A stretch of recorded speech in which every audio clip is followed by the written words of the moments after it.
Are you ready to start living richer? Well, you've come to the right place.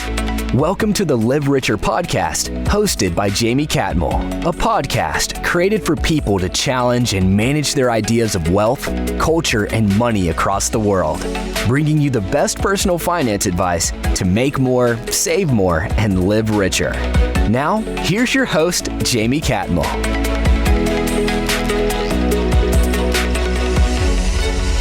Hi, everyone, and welcome to the Live Richer podcast. Today, I want to start off having you all imagine that you're going to purchase something. And when you swipe your card at the cash register, it says you've been declined. Your card will not work. For sure you had money in there. So you call up credit card company, you say, hey, what's going on? I can't use my card. And they say, well, you're over your limit. And you're like, how is that possible? Through some investigation, you find out your identity has been stolen, and your information has been stolen as far as your credit card goes. So what do? Where do you turn to? And how does this keep happening to so many people? How does our credit card information, when we have our credit card in our hand, somehow end up in the hands of somebody else, and they're out there purchasing things without us even knowing it? It happens every day. And that is why I've brought on one of the biggest experts when it comes to cybersecurity over at Visa here today to talk to us about fraud and how we can protect ourselves from the ongoing battle that's going out there for people to steal our identity and to take our money. And that is Michael Jabara. Michael, how are you doing today? I'm good. How are you doing? I'm doing great. And I just want you to share with everybody who you are and what makes you such an expert over there at Visa. No, absolutely. So I lead our global services organization here at Visa, which essentially means that my team and I are responsible for identifying and mitigating large-scale fraud attacks and data breaches that happen across our entire ecosystem. Now, keep in mind, Visa processes about $15 trillion annually and across 200 different countries. So we have a really good lens in terms of what fraud is happening where and why. And my team is there as a first and last line of defense to protect our clients from catastrophic fraud losses. Visa recently did a study, Michael, that showed all the different ways these criminals are going out there stealing our money and our information. In that study, what were some of the things that you felt were the most shocking? I think the biggest shocking thing to me is how quickly the fraudsters have adopted some of the innovative technologies that we are seeing out there in the market. So I'm sure you and many of your listeners have used ChatGPT or some of these other models to create images, to create different documents. Well, the interesting thing is that we're seeing fraudsters do something similar with their version of ChatGPT. One of which is actually called Fraud GPT. Very great branding. It tells you exactly what that model is supposed to do. And they're creating a lot more sophisticated attacks to target these unknowing consumers in ways that they weren't able to before. One of the things it spoke about is how they're creating fake merchants where people are giving their information, right? And you think you're buying it from this legitimate merchant and to only find out it's fake. Then they're also tricking merchants as well. They said, pretending to be people when they're not. And then, there's what was the other big scam? Giveaways were scams. Tell me some more. What were some ones that you maybe found were more criminal masterminds out there getting our information and stealing it, and that we need to really be aware of? I mean, Visa's doing a really great job when it comes to that. And I just wanted to know, what do you feel is probably one of the most surprising ways that these guys have started out stealing people's information? Yeah. Well, I think one of the most consistently impressive things about fraudsters and cyber criminals is the fact that they have a really good pulse on what is popular in the overall dialogue, right? So when everybody was really after Taylor Swift tickets, they've started to build up all these scams about how you can get exclusive tickets or backstage passes or one-day parking passes to her concerts. And that generated a lot of interest, a lot of activity, and unfortunately, a lot of fraudulent payments that were made to these organizations that, of course, didn't have any of those goods. Now we're moving into the fall session. You've got folks who are going back to college campus. And so we're seeing an increase in the number of fraudulent listings for rooms and apartments in the hopes that you have these unsuspecting freshmen and sophomores who will fork over a deposit over a wire transfer service that they're never going to see again. We're seeing kind of a resumption of the student loans. So now you've seen a lot of pop-up scams about, hey, contact us and we will help you kind of manage your debt burden moving forward, when, of course, that is not going to be the case.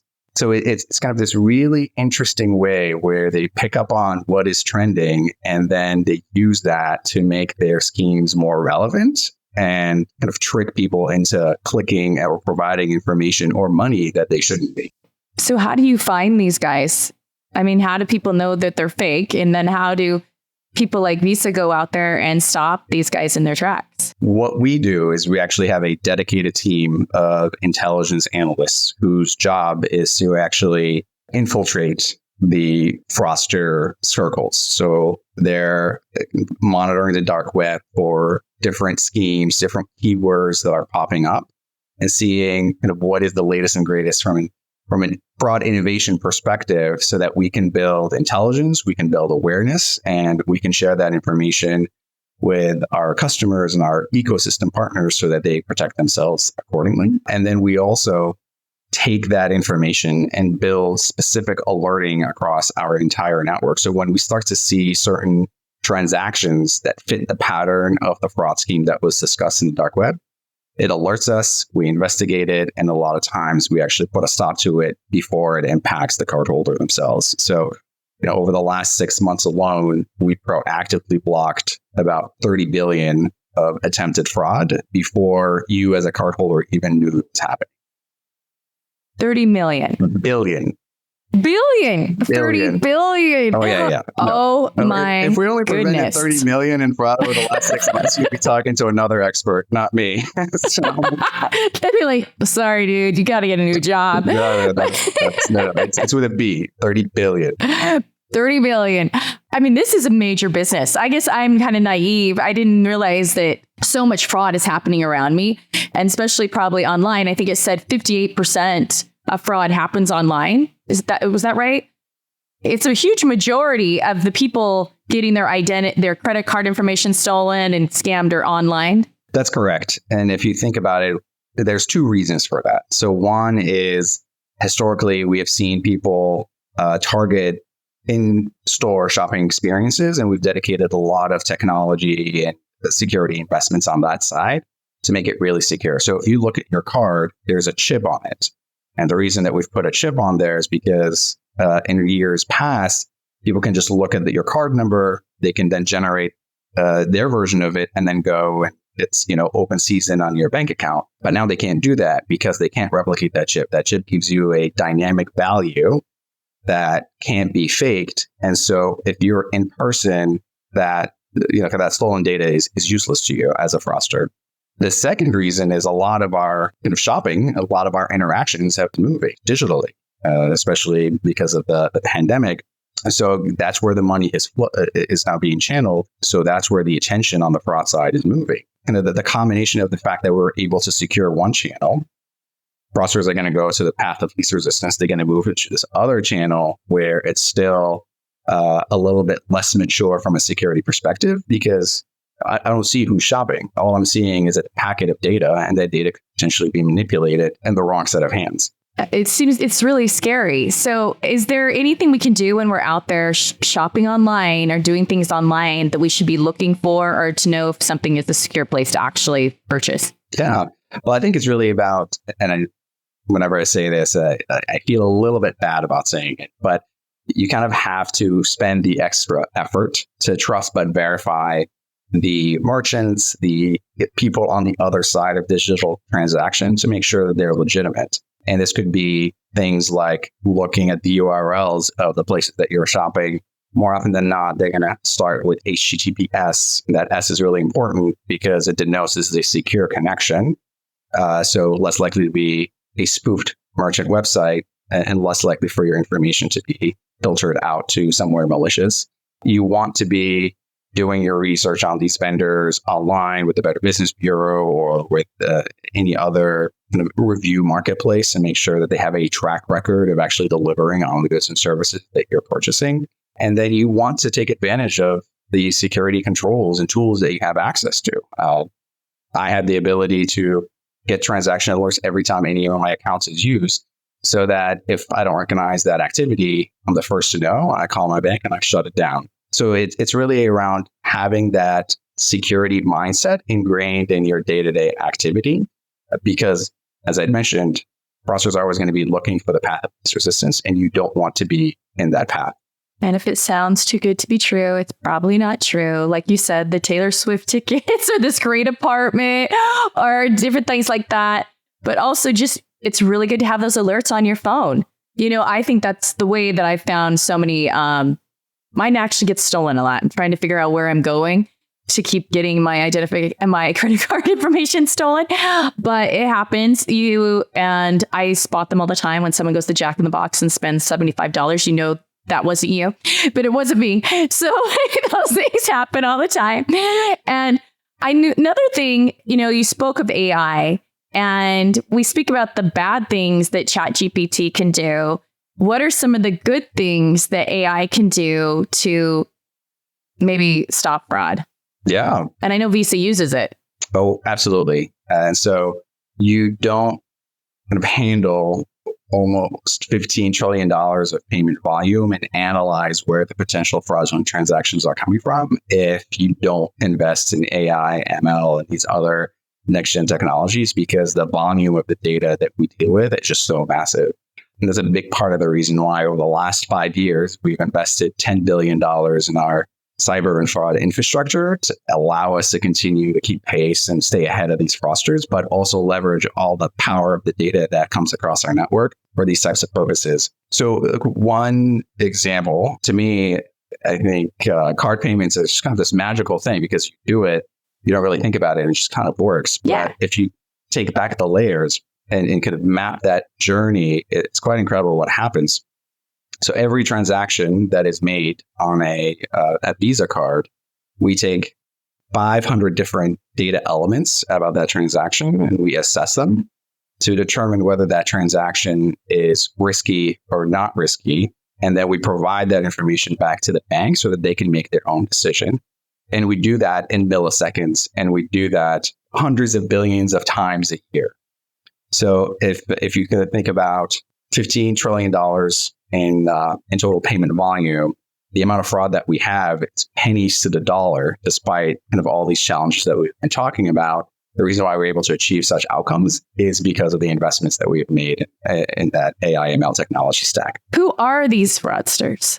Who are these guys that are so tech savvy that they're able to start a new campaign so quickly? I mean, you would have to be very educated when it comes to programming and all these different things out there in order to con so many people, and to even try to be con Visa, who's putting, $10 billion a year to try to stop them. So, I mean, who are they? Yeah. Well, you may be surprised to hear that actually you don't really need to be that sophisticated or that technically savvy to be a fraudster. I know it's kind of it's a very interesting landscape that we deal with. If you look at the spectrum of fraud groups that we deal with, there's potentially just individual actors who don't actually have the infrastructure or the resources, but what they'll do is they'll hire a service. So there's, for instance, ransomware as a service, where you can go and contract with an entity that'll give you the scripts, it'll give you the tutorials, it'll give you the know-how necessary for you to engage in your own campaign. And there's potentially a revenue share agreement that you do with them, or it's a flat fee. You can kind of negotiate that on these dark web marketplaces, and it's usually facilitated through crypto transfers. So, just so I understand this. So there's like a criminal network where I could basically go on the dark web and I could be like, I want to go get the ransomware and I want to do all this. And there's people that I can just do deals with. That's correct. Oh, yes. Now and it's actually a very established marketplace where you have seller reviews. They're rated just like Amazon in terms of the level of quality and the level of service that they have provided. And you can contract with one that is known to be dependable. What's also really interesting is that the providers of these services are also quite professional. So you'll go on some of their sites And they'll say, we will provide you with these ransomware services, but we won't provide them to you if you're going to target hospitals or if you're going to target critical infrastructure. And the reason for that is because that's too risky for them. They don't want to bring that media and that government attention if they're going after these high visibility targets. So it's a very professionally run business on that side as well. So interesting. It like makes me think, I have a little boy, he was watching Despicable Me and he goes to a criminal bank place, right?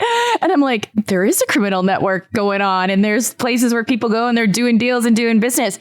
You know, that's actually really scary to think that happens. And I know now because of the internet, it's a world business. They could be anywhere in the world. It's just not, you're just not focusing visas everywhere you are.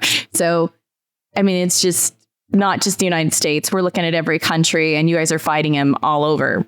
Yes, no, that's absolutely correct. And so, I mean, I think that's just kind of one segment of these threat actors that we deal with, which are kind of individuals who they could do this as a potential hobby. They could do it as a side hustle. This could be their full-time job, but again, not necessarily something that they have the subject matter expertise or the technical know-how.